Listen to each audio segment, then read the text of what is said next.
In 1914, when the First World War began, the world into which modern art was born had begun to vanish. The joyful sense of possibility that was born of the machine was now cut down by other machines.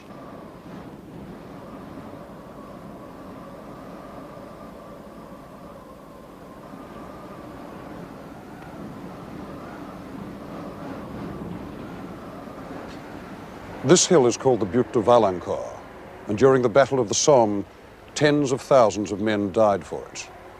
The place became a symbol of obsession, first held by German machine gunners, then captured by British and Australian troops, then taken again by the Germans, and finally stormed again by the Allies. And this went on from the autumn of 1916 for 2 years. By the end of World War I, every yard of ground here had been dug up by high explosive, mixed with human flesh and bone and pulverized and buried again down to a depth of 6 feet. In such places as this, our grandfathers tasted the first terrors of the 20th century. And the life of words and images in art was changed radically and forever, because our culture had now entered the age of mass-produced, industrialized death. And at first, there were no words to describe it.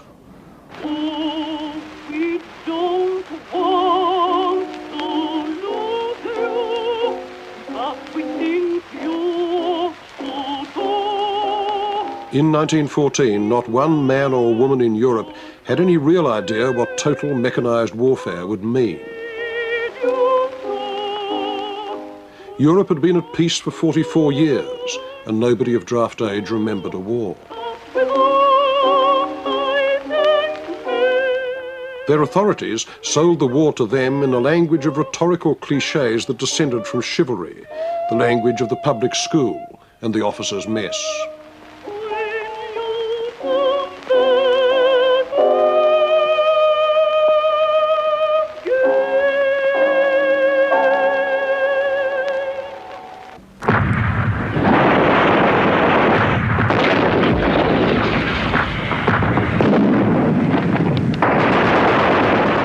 In the trenches, millions of young Englishmen, Frenchmen and Germans found the idea that war was something between a joust and a cricket match had been wrecked by inventions which industrialized death as they had industrialized life.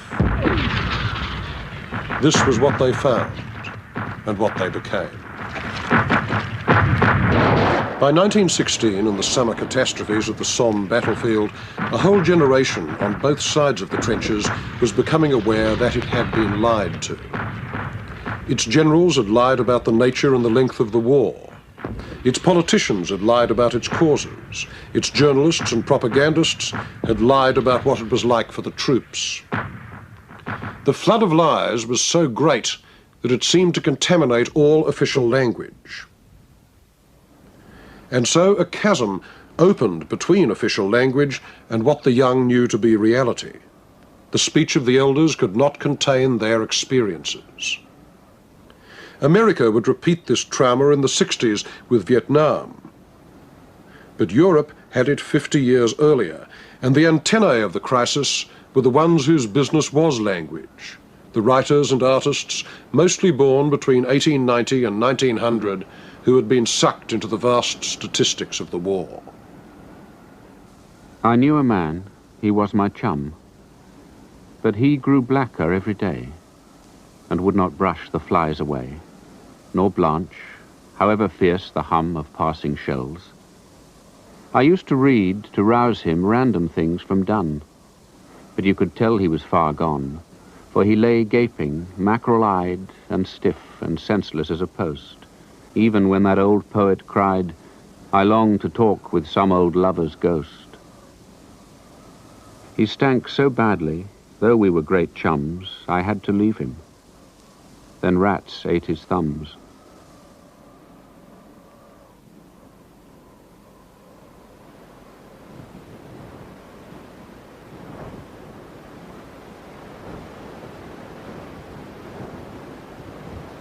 World War I destroyed an entire generation.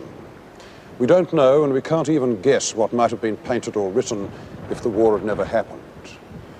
Its imagery of waste, repetition, irony, loss and pain is so built into our whole idea of modernity that we simply take it for granted. We can't see its alternative. As for the waste of minds, we know the names of some who were killed too soon. Among the painters, Umberto Boccioni and Franz Marc, the sculptor, Gaudier Bresca, the architect, St. Alia, the poets, Isaac Rosenberg and Wilfred Owen. But for every one of those whose name survives, there must have been scores and possibly hundreds of those who never simply got a chance to develop. And so, if you were to ask, where is the Picasso of England or the Ezra Pound of France, the probable answer is that they're here.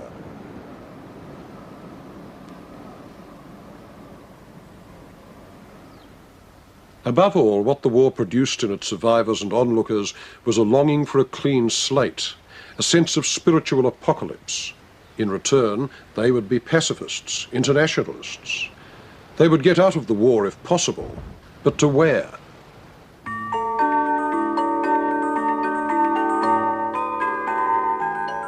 The closest neutral country was Switzerland.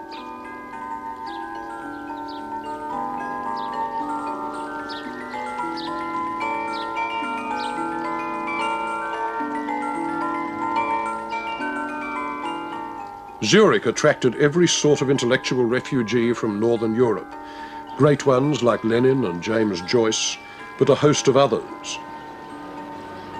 They had fled their natural homelands, but they had a cultural one, the cafe.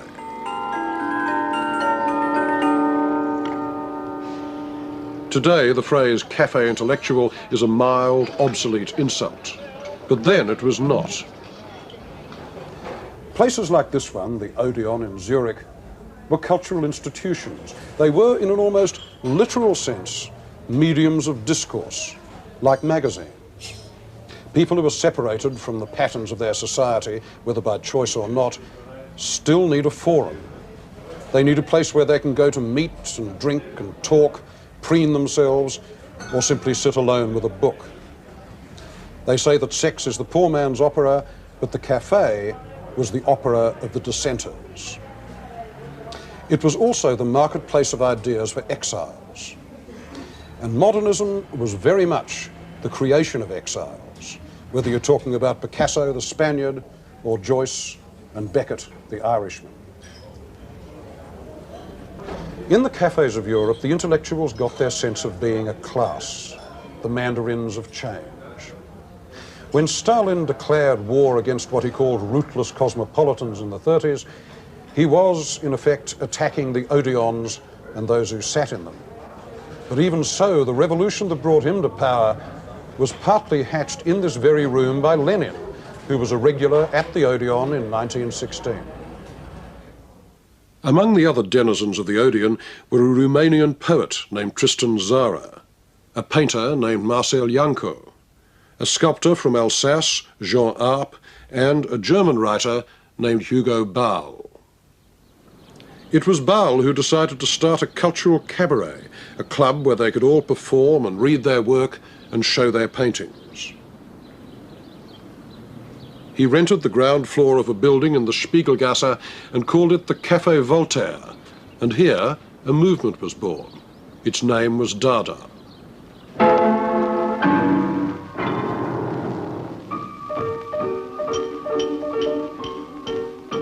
A nonsense name.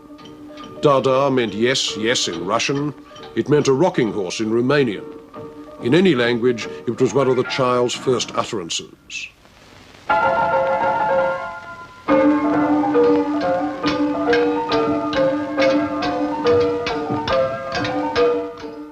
The word Dada signified the desire to go back to scratch, the impossible project of starting culture all over again from the beginning, uncontaminated by the language of the elders. Marcel Janco made theatre masks for the evenings at the Café Voltaire. Gaudy, primitive things run up with cardboard and poster paint.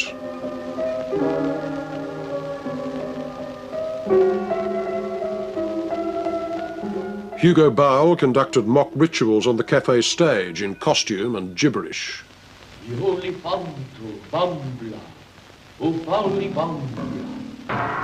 The strongest influence on the Dadaists in Zurich was Futurism. In Italy, before the war, Marinetti had already shown how to grab an audience with manifestos and stunts.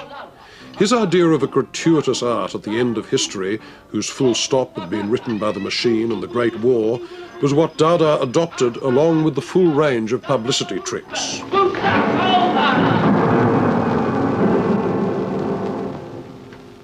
Provocation was the essential business of Dada, its claim to modernity. It was art's parody of revolution.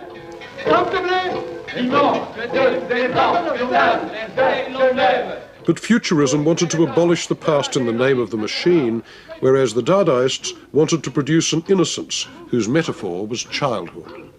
We searched for an elementary art that would, we thought, save mankind from the furious madness of these times. We wanted an anonymous and collective art. Arp offended all the conventions of sculpture by making simple jigsaw reliefs of brightly painted wood, almost toy-like. And he used chance by tearing out scraps of paper and dropping them at random onto a sheet, gluing them down in the pattern that they fell in.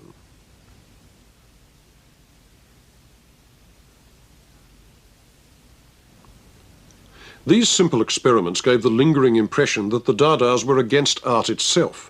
Now, it's true that in the years before 1920, not only in Zurich, but also in Paris and New York, there were some very pointed jabs at the cult of art and its priests, the dealers and critics.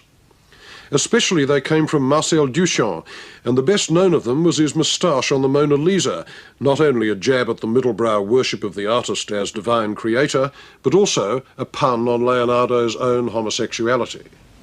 Gioconda was another thing that I made here in Paris in 1919 before going back to America. And, well, it was one of these gestures because I added a little moustache and a little goatee and also wrote underneath something very risky. The letters, pronounced as the French pronounce them, mean "she's got a hot ass." Then there was Duchamp's urinal, which he exhibited as a fountain and signed "Ah Mutt." When I sent that urinal to be shown is one incident. The jury, there was no jury, but the people who were organizing it decided it couldn't be shown, that urinal. So instead of, they didn't know it was I was concerned with it because I didn't sign my name, as you know, with the Mutt name instead. So they just took the thing and threw it away above the partition.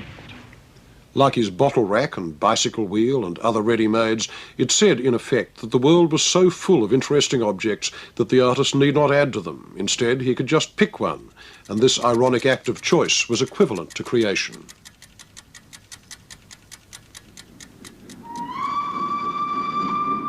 When Dada moved to Berlin after the end of the war, it took a very different form. In Switzerland, it had been jokey and lyrical. It exalted innocence and chance. It was an alternative to conflict, but not in post-war Berlin. To be modern here meant to be engaged in a theatre of politics in a city torn by shortages and every other kind of post-war misery as the left battled the centre and the right for possession of the streets. And it was generally felt that an artist who spent his time pulling words out of a hat at random or dropping little pieces of torn paper on a table in accordance with the laws of chance while other people were storming the Reichstag was not altogether living up to the historical possibilities of his age. In order for art to assert itself as radical, it needed to take political sides in this atmosphere.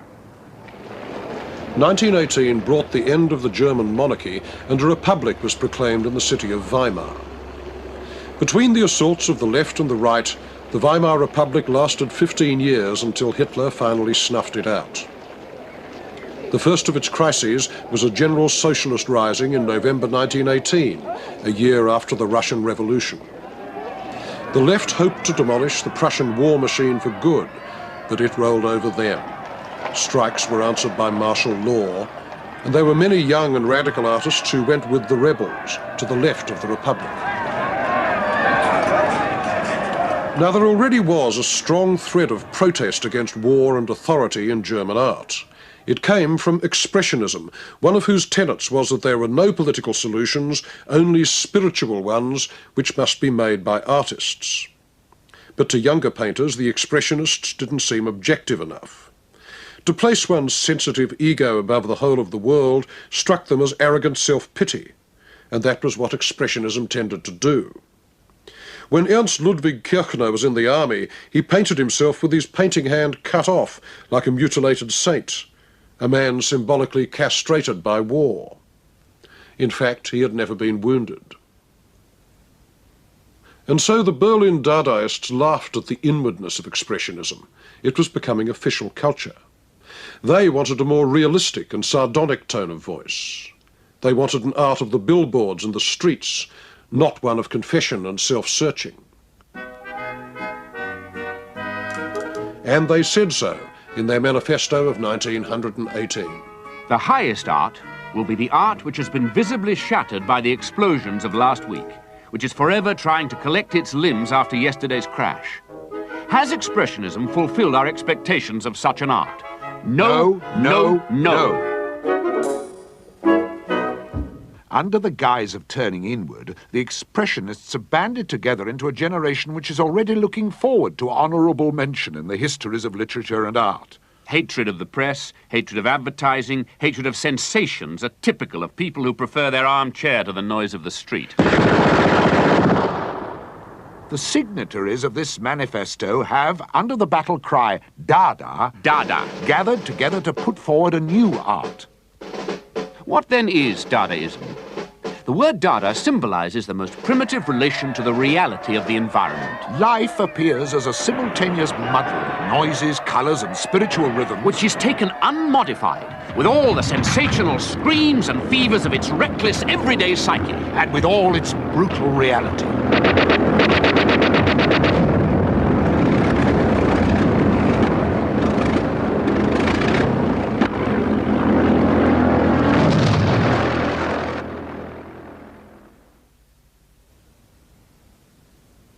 The man who made this collage had been in the trenches. His name was Max Ernst. The image is called the murdering aeroplane, half machine, half angel, half aggression, and half, what would you say those arms suggest? Coquetry? Modesty? I don't know of another work of art that speaks so powerfully to me of the strangeness of the machine, its alien character. It's a world and a war away from Delaunay and his joyfully spinning propellers. Collage for Ernst was a way of rupturing one's grasp of the world. He didn't make any overtly political statements, but his work pointed to a way of making them by cutting out immediate pieces of reality and sticking them on a page. The best political collagist among the Dadaists was a woman named Hannah Höch, whose acrid little images from the 20s are Weimar. She was never sentimental, never a party tub thumper, and being a woman, she has regularly been written off as a minor artist. That she was not, and for a vision of a world that was at the same time clear, estranged, bleakly funny, and poisoned at the root, nobody could touch her. Ja, das Meer ist blau, so blau, das geht alles seinen Gang.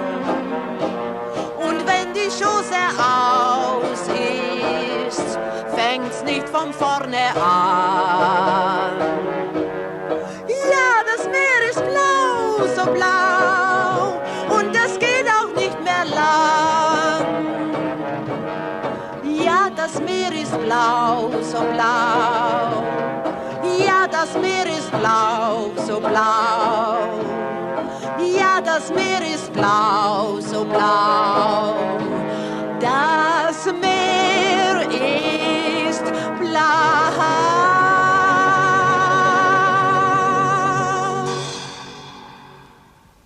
Certain images haunted German Dadaism and were its obsessive emblems.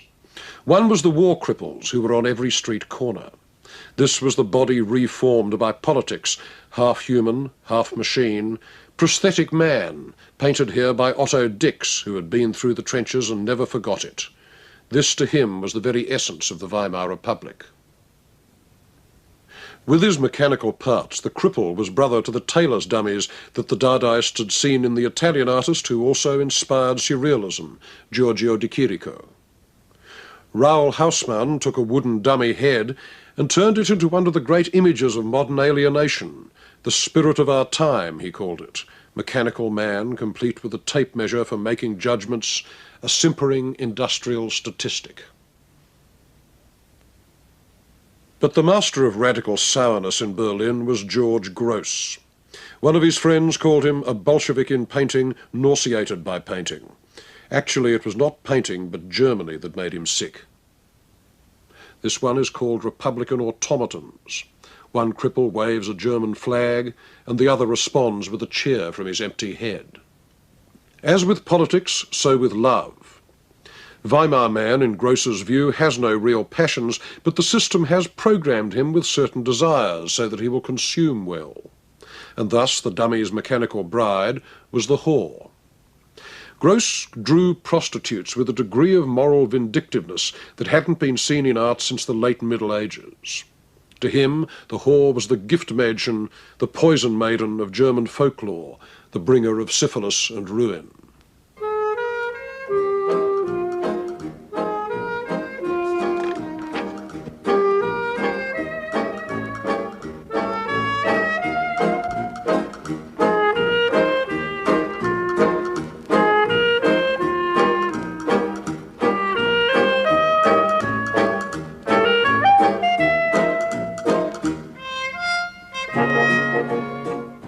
His theatre of capitalism was as clear and memorable as an old morality play. In it, everybody and everything is for sale. All human transactions, except the solidarity of workers as a class, are poisoned. The world is owned by 4 breeds of pig: the capitalist, the officer, the priest, and the hooker, whose other form is the society wife, since in the end Gross didn't see much difference between the two. It's no use objecting that there were some kindly officers, cultivated bankers, and decent women in Berlin, as pointless as telling Daumier that there were honest lawyers in France. The rage and the pain of the images simply ignores that. Gross was one of the hanging judges of art, and his verdicts echo, whether you like them or not, in every German street and cafe and beer hall, now as then.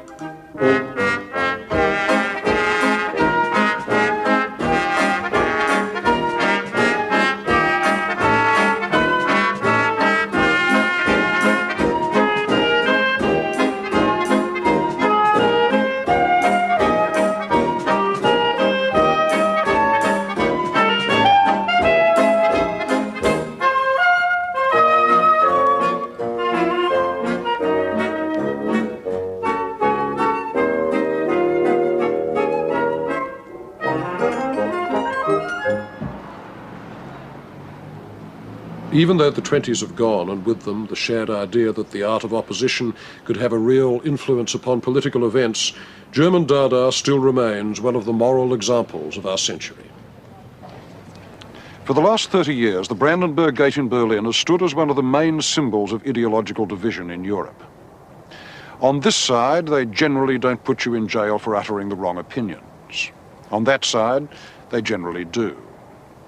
Over there, for the last 50 years, not one artist has been able to claim the minimum freedom which the Dadaists and the Expressionists took for granted, which is the freedom to interpose one's art between the official message and its audience. Over there, Stalin is still rolling in his sleep. But before Stalin, there was one moment in Russia when advanced art served the power of the left, not only freely, but with brilliant results. It happened between 1917 and 1925, when the promise of communism was new and the newness of art fused with it. This hope that the revolutions in art and politics would join was a modern idea, but it was also grounded in the Russia that existed before the revolution, unchanged, frozen, with a tiny elite of aristocrats and a cultivated middle class sitting on top of a vast pyramid of illiteracy.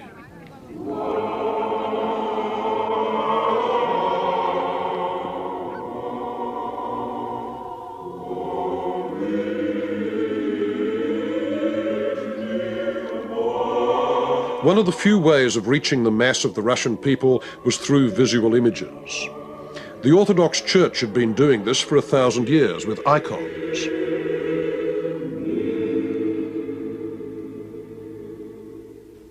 Without the European avant-garde, Fauvism, Cubism, Futurism, there could have been no modern art in Russia. But before the revolution, both Moscow and St. Petersburg were truly cosmopolitan. And some of the greatest collectors in modern history, like Shukin with his Gauguins and Matisses, lived in Russia. When Russian artists reacted to Marinetti and to the futurist gospel of absolute modernity, they were not responding as provincials. But the Russian economy was mainly rural, the life of its masses primitive, and machine production was so new there that the futurist myth seemed doubly wonderful to Russian painters and to poets like Alexander Shevchenko in 1913. The world has been transformed into a single, monstrous, fantastic, perpetually moving machine. And the sense of rhythm and mechanical harmony reflected in the whole of our life cannot but be echoed in our thought and in our spiritual life, in art. But it was the revolution that gave the Russian avant-garde its real vision of dynamism. Here was process and transformation, the literal renewal of history, sweeping everything before it.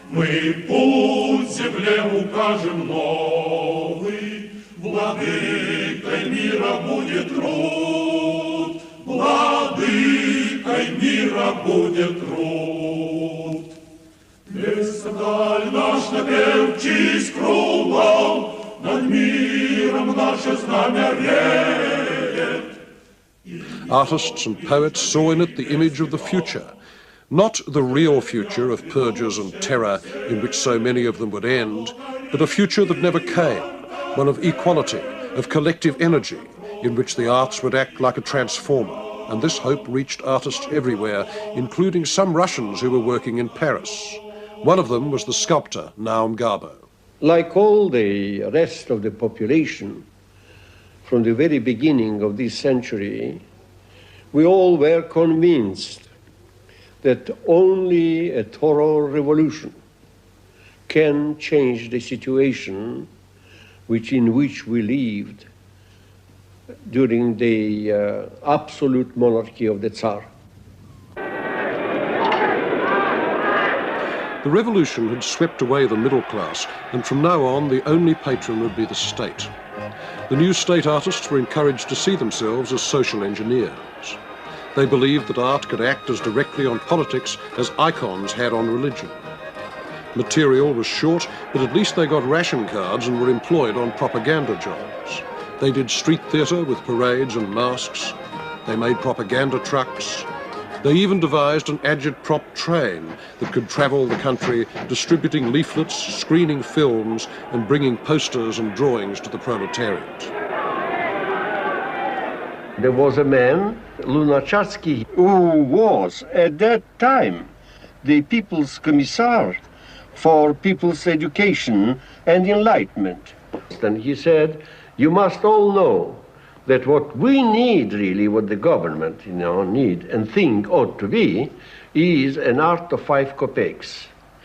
What he meant by that, not that the art should be cheap, but he means the art which every man and workman and peasant could have bought. Of all the tendencies in Russian art, constructivism seemed closest, at least as a metaphor, to the ideals of the October Revolution. Naum Garbo explained it. It is made of nothing, and then the structure was built up. So it is a construction. But it has also an additional sense in the word, a philosophic sense, We also demand that we should not make images which would increase the destructive spirit in man. It should give the man a sense of reason to live. It should be mentally constructive, not destructive. Vladimir Tatlin was one of the constructivists. The collagist Raoul Haussmann made a sort of icon of the man called Tatlin at home, with his head filled with thoughts of machinery and emblems of travel and industrial design. He wanted, he said, to combine materials like iron and glass the materials of modern classicism, comparable in their severity with the marble of antiquity. In 1919, 2 years after the Revolution, the People's Commissariat for Education asked him to design a monument to the Third International. It was going to be 1,300 feet high, about 300 feet taller than the Eiffel Tower. And unlike the one in Paris, this would actually move. Inside it, 3 huge mobile units. The lowest, a cylinder, was the hall for the Soviet Legislative Council. It turned round once a year. Above it, a pyramid, the executive block, turning once a month. And next, another chamber, an information block which spun once a day. And finally, a half-dome. All encased in the great spiral, an ancient Middle Eastern form, but in steel, on its heroic diagonal, the symbol of dynamism, of conversion of energy and of evolution from lower states to higher, dialectics in 3 dimensions. It couldn't be built. There wasn't enough steel in all Russia for that. So it remains one of the great hypotheses of modernism, and Tatlin was the Leonardo of the Russian Revolution. In his quest for a perfect wedding of art and technology, he repeated some of Leonardo's own projects from 400 years earlier, like the design for a flying machine, a glider, a sort of cheap airborne bicycle that every proletarian could have, which he named the Letatlin from the Russian word letat, to fly. I have selected the flying machine as an object for artistic composition, since it is the most complicated dynamic form that can become an everyday object for the Soviet masses, an ordinary item of use. Which it wasn't and could not have been. Without a highly abstract way of thinking creatively about matter, there is no technology. Likewise, there can be no science. If this power to abstract was the common denominator of a coming society whose modernity would depend on scientific progress, then its proper art must be abstract too. Abstraction, for the Russians, was reality. The whole century, the 20th century, and the end of the last century, even the science has taken and become abstract.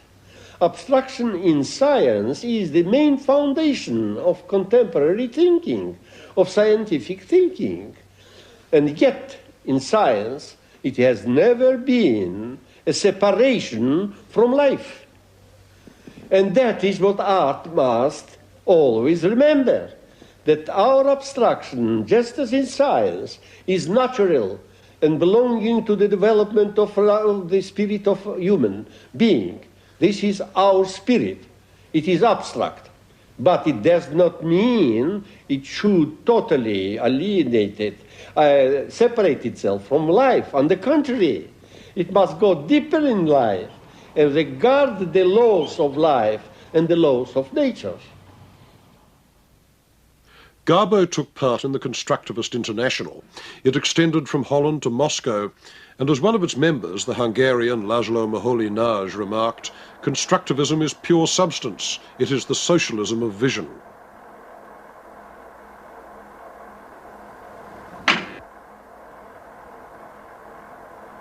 In this spirit, Moholy-Nagy made what he called his light space modulators. Another Russian artist, L. Lisitsky, also tried to marry abstract art with social use. Through the 20s, he produced a flow of what he named proun artworks, the word proun, pro unovis, meaning for a new art. They look like imaginary architecture, and so in a sense they were, because he thought of them as way stations between once rigid categories, the building blocks of a new socialist Jerusalem in which all the differences between the older artistic professions would be merged in one evolved creature, the artist-engineer. Is this proun room sculpture, or painting, or architecture? Impossible to say. The artist-engineer must also be able to work at anything, and here Lisitsky redesigned a maths textbook for Russian elementary schools. And he did posters which were meant to communicate with the masses in a purely abstract way. How do you incite people against the White Russian army? The message is, beat the whites with the red wedge. One may doubt whether this classic poster was ever much use as propaganda, but the work of Lisitsky's colleague Alexander Rodchenko was more practical in its effect. Painter, sculptor, poster maker, designer, photographer, he even designed a leather-reinforced worker's suit in 1925 and wore it himself. And his emblem was the camera, for the camera was objective, unsentimental. Instead of symbolist dreams, it gave the cheap, reproducible, accessible poetry of fact, of photomontage. In his posters and book covers, Rodchenko combined that with a brilliant, punchy sense of design. His montages are not so much still images as frozen cinema, like documentary film. Constructivism demanded that every work should speak plainly and not mystify anyone. This was true of architecture too, the building as declaration. This is a design for the offices of the party newspaper, Pravda. The trouble was that Lenin wasn't much interested in the avant-garde. He wanted a mass art. And after him, Stalin, the terrible simplifier, made anything that wasn't mass art a political crime. The constructivists were, from his point of view, bourgeois formalists, little specks of useless free imagination in the great ocean of his new Russia. Some he killed, some he starved, and all of them he degraded, and state art went back to its traditional job of reinforcing the narcissism of power. And so, you might think, the one brave effort to connect revolutionary art to revolutionary politics was crushed. But not quite, because although we like to think that modern art is left-wing, or at any rate liberal by nature, it certainly wasn't in Italy, where Futurism provided the first official style for fascism. Mussolini was enraptured by the rhetoric of Filippo Tommaso Marinetti, the leader of the Futurists. His watchword, as it was Marinetti's, was modernity. And he too loved what Marinetti loved: speed, dynamism, mechanical force, war, contempt for women, the cult of masculinity, the cult of youth. In 1933, to mark his 10th year in absolute power, Mussolini held an exhibition of the fascist revolution. The catalogue proclaimed that it wanted to recall the atmosphere of the times, all fire and fever, tumultuous, lyrical, glittering. It could only take place in a style matching the artistic adventures of our time, in a strictly contemporary mode. The artists had from Il Duce a clear and precise order to make something modern, full of daring, and they have faithfully obeyed his command.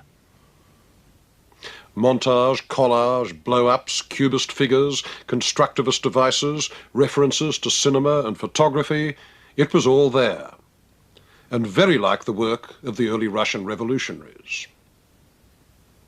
Enrico Prampolini, one of the fathers of abstract painting in Italy, did this mural of Mussolini's black shirts trampling the red flags of communism during the fascist rising of 1919. If you switched the colour of the flags and the shirts, of course, it would celebrate a communist victory over fascism. By the mid-1930s, there was little real difference between the official style of the Russian proletarian revolution, as approved by Stalin, and the official style of National Socialism, as approved by Hitler. Both sides thought there was, and Hitler's architect, Albert Speer, thought that his version was the best, even though they all look much the same today. It looks like nowadays, in this time we thought there are worlds between it, because the Russian, in my opinion, they were crude in their architecture. I had a fine architecture, of course, but this was crude. What Speer designed for Hitler over the years had little or nothing to do with modernism, except for the crucial fact that he did it in the 20th century and made it the most grandiose state architecture, at least in theory, since the time of the pyramids. Some of the ideas were actually Hitler's. In 1925, as a penniless nobody, Hitler was already making these sketches of giant domes and arches for a remade Berlin, to be the capital of the world. Speer's job was to build these megalomaniac objects. This dome would have been 7 times the diameter of Michelangelo's dome in St. Peter's. It would have held meetings of 130,000 party members. In such a huge building, the man who is most important of the whole thing, for which the building is really done, shrinks together to nothing. One can't see him. I haven't had any way to solve it. I put then a huge eagle with a swastika behind him to say, here he is. But he wouldn't have been really visible in the grandeur he would have deserved with his position in the world. Speer knew that authority demanded not only size, but absolute regularity, like the rhythm of jackboots on concrete. What was the average man meant to feel in the Nuremberg Stadium? Nothing. That was not my aim that he feels anything. I had only the aim to impose the grandeur of this building to the people who are in this building. And one can already read in Goethe's Voyage to Italy, when he saw the Roman arena in Verona, he said, if people who have different minds are in such a surrounding, pressed together, they all get unified to one mind. And I think this was the aim of those buildings, and not what the small man will feel personally.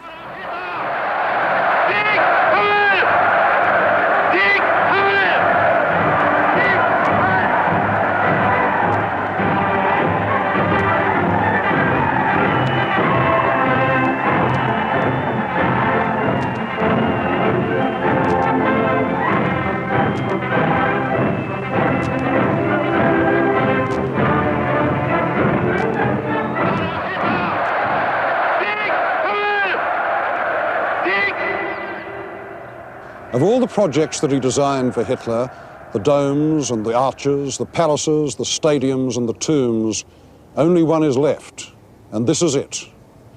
This was Hitler's reviewing stand at the Zeppelin field in Nuremberg. Speer made a drawing of it to show what it would look like as a ruin in the year 3000. Bigger than the Colosseum, twice as long as the baths of Caracalla in Rome, the stone witness to the beginnings of the Third Reich and to the end of history. And so it is, but not quite as they intended it.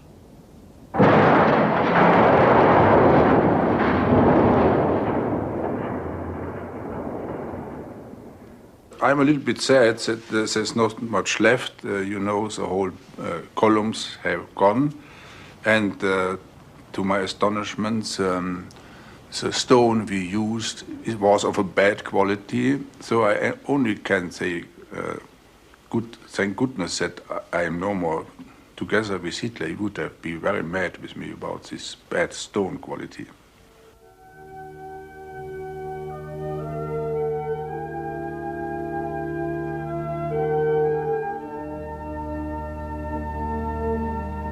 Today, only the ruins are left. The epitaph for their builder and his client was written by W.H. Auden 40 years ago. Perfection of a kind was what he was after, and the poetry he invented was easy to understand. He knew human folly like the back of his hand, and was greatly interested in armies and fleets. When he laughed, respectable senators burst with laughter, and when he cried, the little children died in the streets.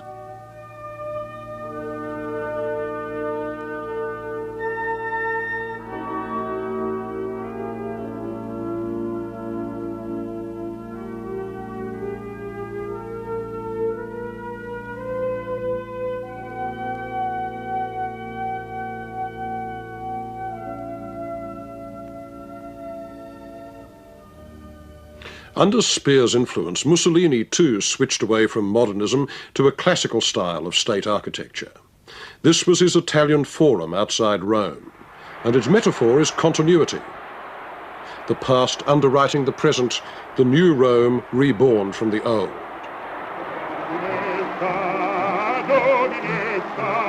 La primavera di bellezza. della vita nella stretta, il tuo canto squilla e va.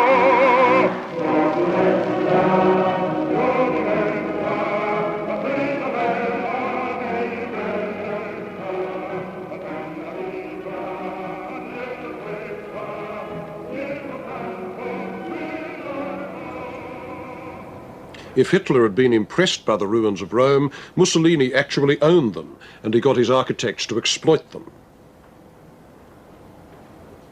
He wanted to build La Terza Roma, a third Rome. There had been the Rome of the Caesars and the Rome of the popes, and now there would be the Rome of fascism, halfway between St. Peter's and the sea. Its head architect was called Piacentini. It was going to be finished in 1942. It wasn't, but a good deal of it is still there. This is the only piece of fascist town planning that still works. They didn't need to tear it down after the war because it was far enough outside Rome not to become a troublesome symbol. The result is a set of buildings that are the architectural equivalent of Mussolini's famous feat of getting the Italian trains to run on time. They're efficient, they're easy to clean, you just run a damp rag over them, but unfortunately, they're quite dead. When Hitler made his first state visit to Rome in the 30s, Mussolini lined the last couple of miles of railroad track coming into the Stazione Termini with stage sets, fake apartment blocks, just the front, with hundreds of Italians leaning out of the windows and cheering the Führer.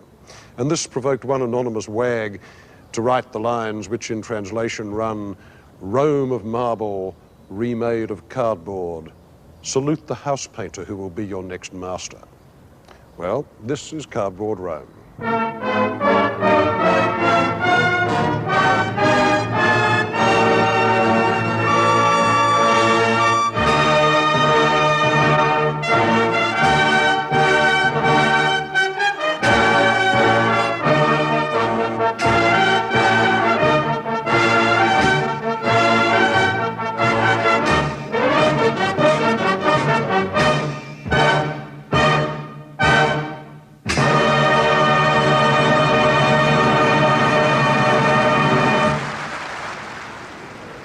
Classicism with a pastry cutter.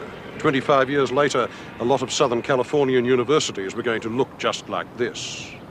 Mussolini didn't like the style just because he was a bully and a braggart.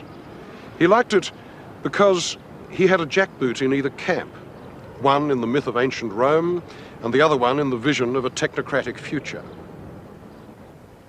So this kind of architecture seemed just right to him, as it did to many an American corporate president and university regent after the war, like the Lincoln Center in New York. All the ingredients of an architecture of state power, as imagined by the totalitarian planners of our century, are also present in what used in the 50s to be called the architecture of democracy. What grandeur came down to was history without the trim. Not direct revival, certainly not ironic parody, but solemn parody. High-minded kitsch, the architectural equivalent of the world's 100 greatest books bound in hand-tooled naugahyde. 1950s television set renaissance. Or like the Kennedy Center for the Performing Arts in Washington. This was the international power style of the 50s and 60s, as Art Deco had been to the 30s, scaleless, opaque, and its metaphors running slightly out of control.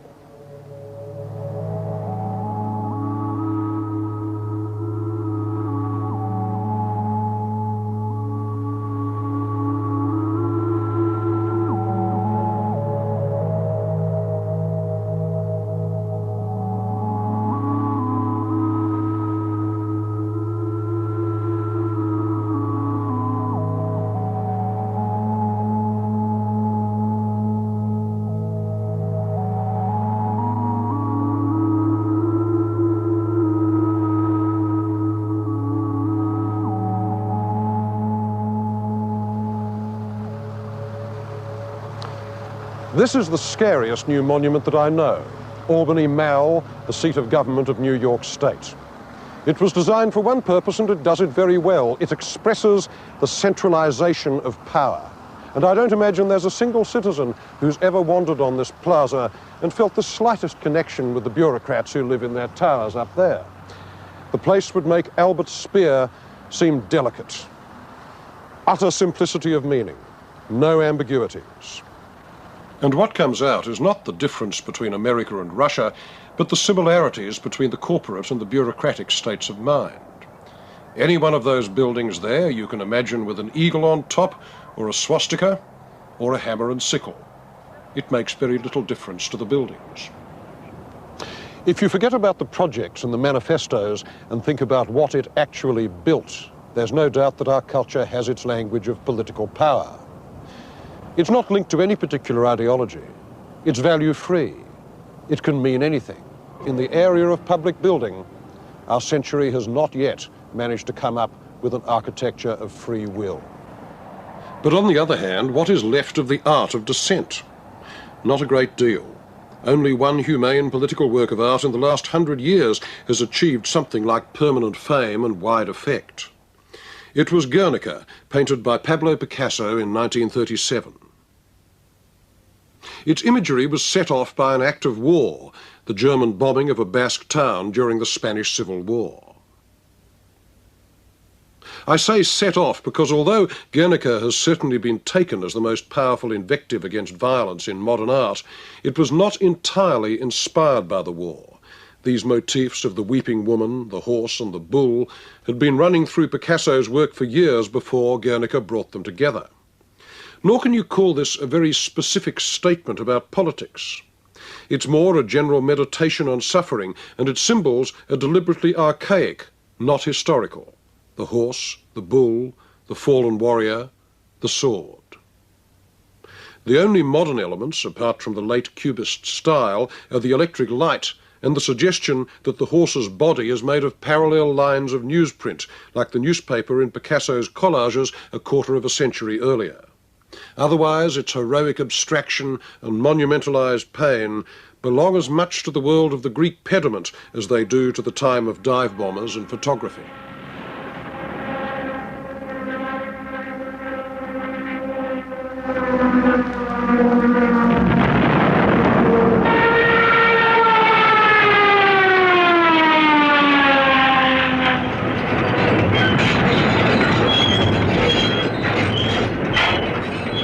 Since then, full-dress revivals of the old Dada spirit of flat-out opposition to the world as it is have been the exception rather than the rule. Or to be exact, ones that work convincingly as art have been the exceptions. Some have been produced by a Swiss artist, Jean Tinguely, who makes sculptures that wildly parody the rationalism of technology, of machines and the interests they serve. I'm involved with our civilization, in our technical civilization, and the problem of machine is the problem of an all new world. It is first of all a sculpture, and I have tried to give him new dimension, to give him the quality of a classical sculpture and to let him in the same time to becoming a fantastic machine. And this has also the quality of a spectacle, of a show in the same time. It has to have some different phases. The noises and the sounds are very important and belongs to it. In art, perhaps the machine had nowhere to turn but on itself. One cold spring evening in New York in 1960, in the courtyard of the Museum of Modern Art, a small invited audience of trustees, collectors, critics and artists assembled to experience what Tinguely called his homage to New York, a machine which, with a little help from its friends, succeeded in its intention of assassinating itself, a self-destroying work of art for an audience composed mainly of millionaires.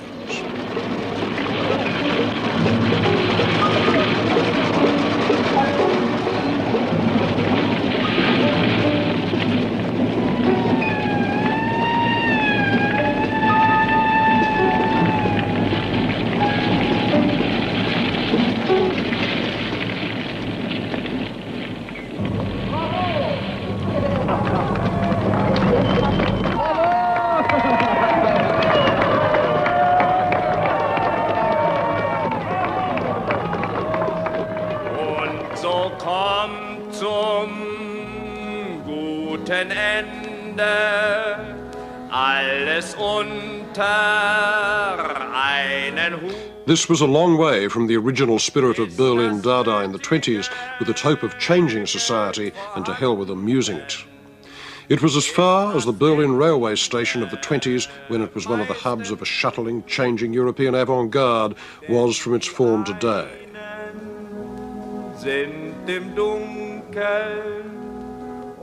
That particular hope of having political effect through painting or sculpture is ended.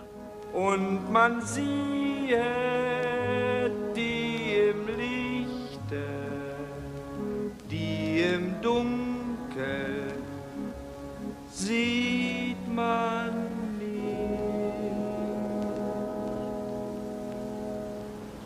As far as today's politics is concerned, art aspires to the condition of muzak. It provides the background hum for power. If the Third Reich had lasted until today, the young bloods in the party wouldn't be interested in old fogies like Albert Speer or Arno Breker. They'd be queuing up to have their portraits done by Andy Warhol. It's hard to think of any work of art of which one can say, this made men more just to one another, or this saved the life of one Jew or one Vietnamese. Books, perhaps, but as far as I know, no paintings or sculptures. The difference between us and the artists in the 20s is that they thought that such a work of art could be made.